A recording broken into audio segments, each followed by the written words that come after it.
আসসালামু আলাইকুম। আজকে আমি দেখাবো কিভাবে হোমমেড তেল বানানো যায়। এই হোমমেড তেল বানানোর জন্য আমি জুই ব্র্যান্ডের যে নারকেল তেলটা রয়েছে সেই জুই ব্র্যান্ডের নারকেল তেলটা ইউজ করছি।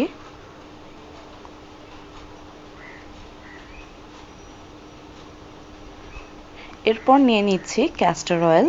বাজারে কিন্তু ক্যাস্টর অয়েলের অনেক নকল রয়েছে, তো একটু সাবধানে বেছে আসল ক্যাস্টর অয়েলটি কিনবেন। এরপর নিয়ে নিচ্ছি আমি 4টা ভিটামিন ই ক্যাপসুল। আপনারা চাইলে ফার্মেসি থেকে কেনা ভিটামিন ই ক্যাপসুলগুলোও ইউজ করতে পারেন। এরপর নিয়ে নিচ্ছে এখানে কিছু লং আর 2টা তেজপাতা। সাথে নিয়ে নিচ্ছি ভিজিয়ে রাখা আগে থেকে কিছু মেথি দানা। মেথি দানাটা অবশ্যই ভিজিয়ে নিতে হবে। এরপর নিয়ে নিচ্ছি কালো জিরা।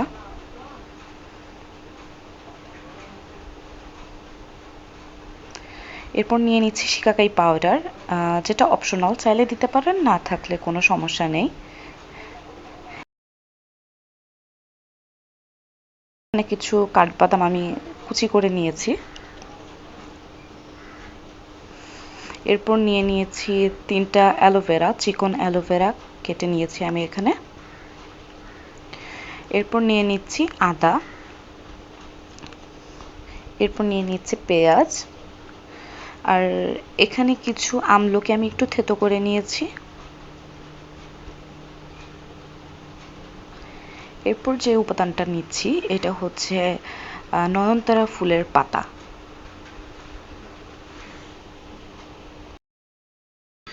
এখন তেল বানানোর জন্য আমার বাসায় সবচেয়ে ভারী তলের যেই কড়াইটা ছিল আমি সেটা নিয়ে নিয়েছি। আপনারা চাইলে ফ্রাইং প্যান ইউজ করতে পারেন, কিন্তু খেয়াল রাখতে হবে যেন মোটা তল হয়, নয়তো তেলটা আপনার পুড়ে যেতে পারে। এখানে একে একে আমি অ্যালোভেরার সাথে অন্যান্য যে উপাদানগুলো আমি শুরুতে দেখিয়ে নিয়েছি সেই উপাদানগুলো একে একে দিয়ে দিচ্ছি।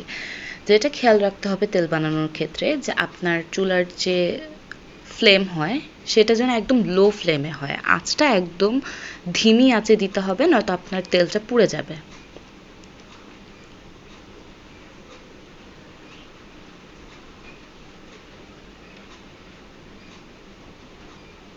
তো আমি একটু উপাদানগুলো নাড়াচাড়া করে নিয়ে এখন মেথিগুলো দিয়ে দিচ্ছি।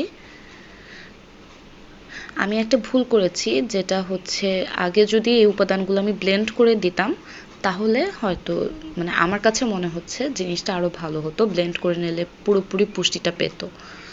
আপনারা চাইলে ব্লেন্ড করে নিতে পারেন উপাদানগুলো।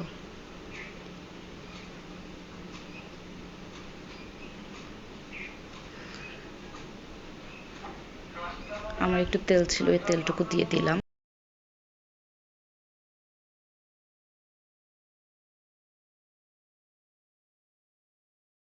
তখন শীতকাল ছিল তাই তেলটা গলতে একটু সমস্যা হচ্ছিল, তাই আমি চুলার কাছে রেখে তেলটা একটু গলিয়ে নিচ্ছি। এখন দিয়ে দিচ্ছি ক্যাস্টর অয়েল। ক্যাস্টর অয়েলটা আমি খুব বেশি দিব না, কারণ তেলটা আমি ভারী করতে চাচ্ছিলাম না।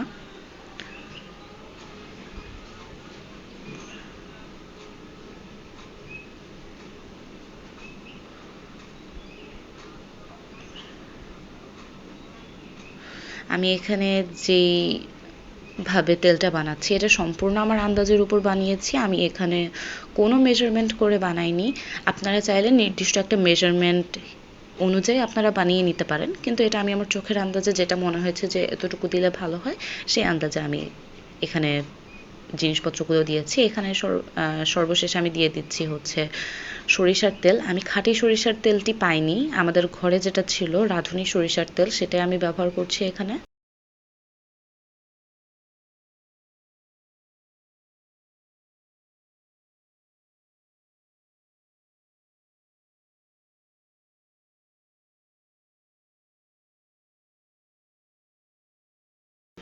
যেটা খেয়াল রাখতে হবে আপনার উপাদানগুলো যেন পুড়ে না যায়। পুড়ে গেলে কিন্তু আপনার তেলটা পুড়ে যাবে, আর যদি উপাদানগুলো পুড়ে যায় তাহলে উপাদানগুলোর মধ্যে যে পুষ্টিগুলো আছে যেটার জন্য আমরা তেলটা বানাচ্ছি সেই পুষ্টিটা কিন্তু থাকবে না।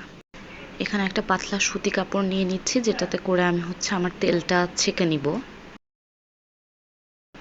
তেলটা এই অবস্থায় মোটামুটি গরম থাকবে, তাই চেষ্টা করবেন যখন পুরোপুরি তেলটা ঠান্ডা হয়ে যায় তখন যেন আপনি তেলটাকে ছেঁকে নেন।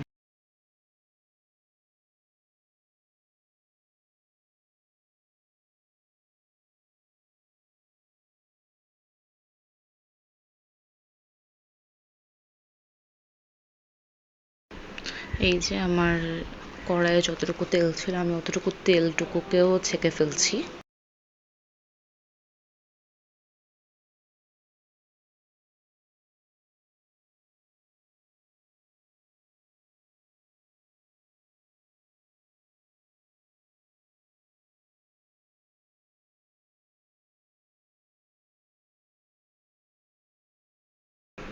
তেলকে কাপড় দিয়ে ছাকার সময় যে জিনিসটা মাথায় রাখতে হবে যে কাপড়টাকে এত জোরেও প্রেস করা যাবে না যাতে করে ভেতরে যে আমাদের ছোট ছোট সূক্ষ্ম কণাগুলো রয়েছে সেই মানে অ্যালোভেরার পার্টিকেল থাকতে পারে যে কোনো পার্টিকেল যেন ভেদ করে না চলে আসে। টুকটাক আসলে ঠিক আছে, কিন্তু যদি বেশি চলে আসে তাহলে আপনার তো এই ছাকার কোনো মানেই হলো না, তাই না?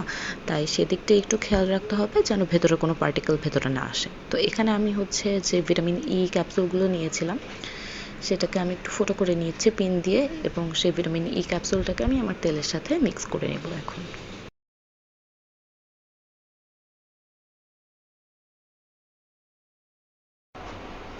এখন এসে আমি আমার যে তেলটা রয়েছে তেলটাকে আমি ট্রান্সফার করে নেব একটি কাচের পাত্রে। এটা একটা সসের বয়াম ছিল, আমি উপরের লেবেলটা জাস্ট সরিয়ে নিয়েছি। এখন এই সসের বোতলটাতে আমি ঢেলে নিচ্ছি।